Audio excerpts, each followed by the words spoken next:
안녕하세요. 한의사 이경입니다. 자, 저번 시간에는 폭식을 불러오는 식사법에 대한 설명을 드렸죠. 자, 요약해서 한번 말씀드려 볼까요? 첫 번째는 절식은 폭식의 다른 이름.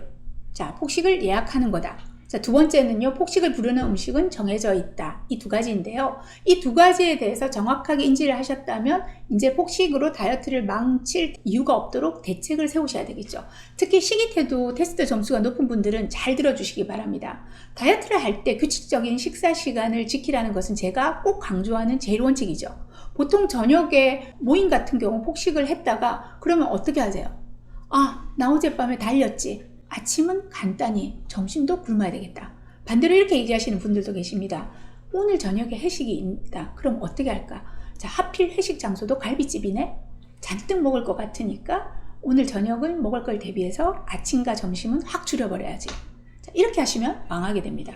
보통 건강하고 날씬한 몸은요, 한 끼를 많이 먹었다고 해서 금방 체중을 늘리지는 않습니다만 만약에 여러분이 비만이라면, 고장난 있는 몸이라면 쉽게 지방으로 저장하게 됩니다. 이런 경험을 반복한 당신은 한 끼를 잘 먹으면 그 다음 절식으로 돌입하게 되죠. 이 방식은요, 잠시 내려놓으시기 바랍니다. 몸이 스스로 칼로리를 적절하게 소모하고 대사율을 조절할 수 있도록 시스템을 만들어주는 것이 가장 중요합니다. 그러기 위해서는 규칙적인 간격의 식사가 필요합니다. 전번 시간에 제가 소개한 새벽 폭식형 환자분이 계셨는데요. 자, 새벽 4시면 폭식을 하신다는 이분은 지금 어떨까요? 폭식의 습관을 잘 극복하고 다이어트를 아주 잘하고 계세요. 이분에게 제가 해준 처방은요, 낮에 마음 놓고 먹으라입니다. 낮에 규칙적인 식사를 하고 식이를 극단적으로 참아내는 억제가 풀리게 되죠. 그러면 새벽 폭식의 욕구는 힘을 잃어가게 됩니다. 이분은 신진대사가 활발한 낮에는 잘 드시고 저녁은 타당할 정도로 조금 줄여서 마음을 편하게 하시게 하고, 그랬더니 결과는 안심한 식욕 조절 중추가 새벽에 폭식을 유도하지 않게 되었습니다. 식사 횟수는 도리어 늘어났는데요. 체중은 어떻게 되었을까요? 줄어들고 있습니다. 왜 이런 일이 가능할까요? 자, 새가슴이 되는 안절부절 못하는 식욕 중추를 달래서 언제나 먹을 수 있다는 안심과 믿음을 주어야 합니다. 그러기 위해서는요, 우선 식사 시간의 간격이 중요하다고 말씀드렸는데 어느 정도? 4시간 간격으로 먹는 것이 사실은 가장 좋은데요. 오전 9시 이전에 아침 식사, 또 한낮에 점심 식사를 충분히 골고루 잘 챙겨 드시고요. 이렇게 하는 것만으로도 저녁에 가벼운 식사를 하실 수 있게 되죠. 식욕을 조절하는 호르몬들도 다독다독 해줄 수가 있습니다. 또 하나 중요한 팁은요, 수면 시간입니다. 가능하면 일찍 주무시는 것이 좋습니다. 대부분의 폭식은요, 부교감 신경이 활발해지는 밤에 잘 일어나게 되죠. 그런데 이런 야간 시간을 길게 쓰면 쓸수록 여러분의 폭식의 기회는 많아지게 됩니다. 두 번째로는 음식의 종류입니다.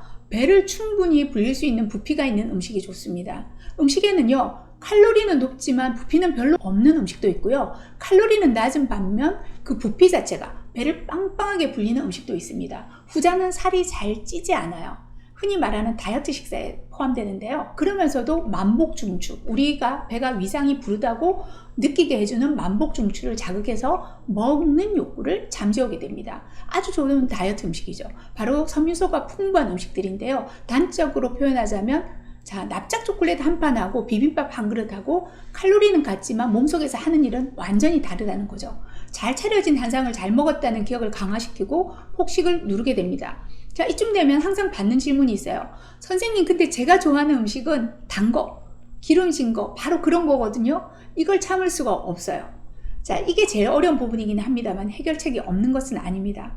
저 역시 경험자입니다. 제가 인턴 때는 이 체중이 아니었습니다. 한때는 땡땡 도너츠에 빠져서 산 적이 있습니다. 체중도 꽤 나갔겠죠. 제가 극복하게 된 것은요, 바로 환자들에게 식이 상담을 하기 위해서 영양학 등을 공부하게 되면서부터입니다. 음식의 실체를 아는 것이 중요합니다.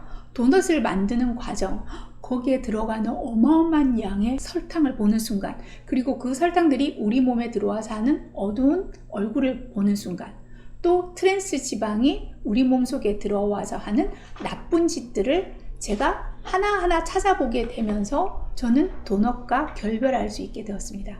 정이 뚝 떨어졌다고 해야 할까요? 많이 먹을 수는 없지만 지금도 좀 먹게 되면요, 속이 느글거리고 기분이 별로 좋지가 못해요. 제가 주문하는 것은요, 참지 말고 정을 떼라는 것입니다. 천사 같은 얼굴을 하고 있지만 성질 나쁘고 거짓말장이 친구가 혹시 옆에 있습니까? 자, 폭식을 일으키는 것들은 대부분 이런 음식들입니다.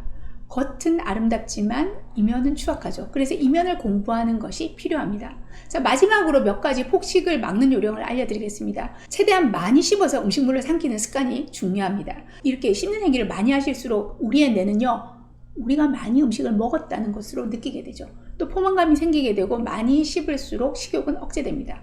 먹고 싶은 음식은 모두 펼쳐놓고 한 가지씩 순서대로 손에 들고 살펴보고 입에 넣고 맛을 느끼고 30분 이상 천천히 조금씩 씹어 삼키는 식의 연습을 하는 것도 좋습니다. 실제로요, 신경성 폭식증, 식이장애 폭식증 환자들은 굉장히 빠른 속도로 음식물을 먹게 되는 경향을 보이고 있습니다.